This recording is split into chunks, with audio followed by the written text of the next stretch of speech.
Okay, so my story is, I'll back up to when I was a kid. Oh, okay.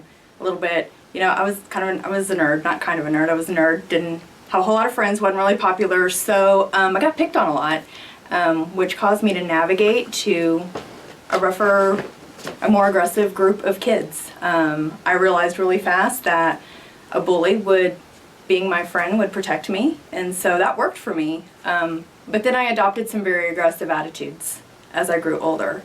So my parents were really good parents. Yeah. I didn't have a hard childhood. I didn't have a missing parent. I grew up in a happy home. They were my #1 fans. I was involved in a lot of stuff. And they kind of nurtured that aggression. You know, they were both very much, both of them were military, you know, and so my mom raised us. You are in control of you, and you lead, and whatever environment you're in, you're going to be the leader. And so we went to church every Sunday. I grew up Catholic. We went to church every Sunday. We participated in every retreat that the church had to offer. I knew all about Jesus. I didn't have any relationship with Jesus. And so, you know, I went through my first marriage at 19, might have been 20.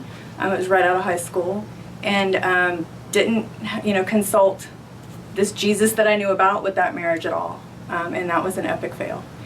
And so after that, I'd gone through, you know, kind of figuring out what I want to do career-wise in my life. Got into a really good career, and right about that time met Steve. Okay. And so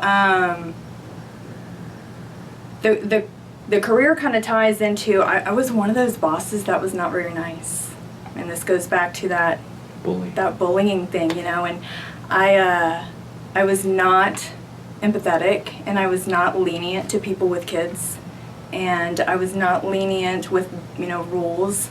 I was just very hard-edged and aggressive in those areas. So now I've got this guy that I've met, and we have 2 amazing girls pretty quickly in the marriage.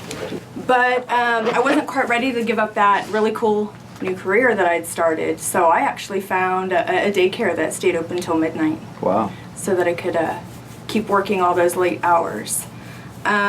He deployed once, and it was just me and Zoe. And then we actually had a child between Zoe and Ivy that we lost. Oh. And then I was diagnosed, as you know, with cancer. All that, I had no idea other than who Jesus was about this relationship that I was missing out on. So it was right in the middle of chemotherapy when I went to my neighbor, who happened to be the pastor of this church at the time, and said, everything I just listed to you. Here's what I've gone through in life, and I am realizing that it's not good. And I think I have a second chance here, but I don't know what to do with it. Did you know that Clark was a pastor? What motivated you to go talk to him? This was where we came for Halloween, and so that's the extent of my knowledge of him being a pastor. Okay. I mean, I feel bad saying that, like, use the church for Halloween, but basically that was our foot in. That's why they do that, right? Yeah, that was our foot in. This was a safe place, and I want to say we lived next to each other for like 6 or 8 years without ever saying anything other than hi. Wow. So then you go over there and beat on the door and just say, hey, listen, I need to just dump my entire life on you. Close. He was in the yard. He was in the front yard. And so we struck up this conversation, you know, and they were really good about starting small. I never noticed it when they kind of snuck a Bible moment in there. But yeah, you know, how are you feeling? And then it launched into me just kind of vomiting everything up that I was starting to realize. And so the next week, he put a note on my door that invited me to a family revival. And I heard all about this Jesus who was always there for you. I will never leave you. I will never forsake you. And I left out a huge part already. Steve and I were at a place where we were ready to call it quits on the marriage. And so I needed something in my life that I knew was missing, but I didn't know what. And so here I come to this revival, and I'm like, where do I sign?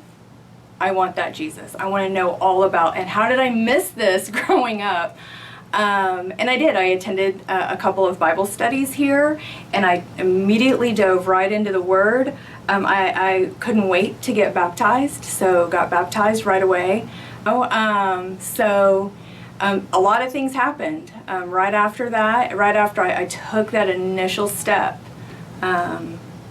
is when like the whole my family kind of fell away.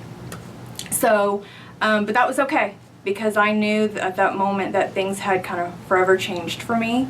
And it's been a slow progress, but we have seen the differences now in how I treat people from then, and now how I treat my family from then. And I don't notice all the changes. I often, people will tell me, oh my gosh, you are so different from how you used to be. So that validates that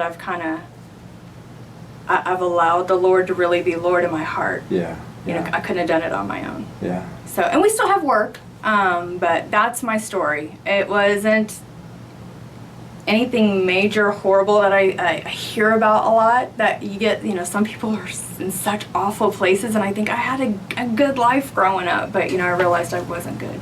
I look back and realize I did not have Jesus in my life, in my heart, growing up. And so I really walked through life with my head down and my tail between my legs. And knowing my girls won't have that. So if you know Christ and you're so nervous to share it, I encourage you not to be. You know, get out there and share it, especially with your family, especially with your inner circle of friends, because there is someone out there walking around with their head down and their tail between their legs who needs the Savior to rescue them. My story is to tell of Him. This is my story. This is my song.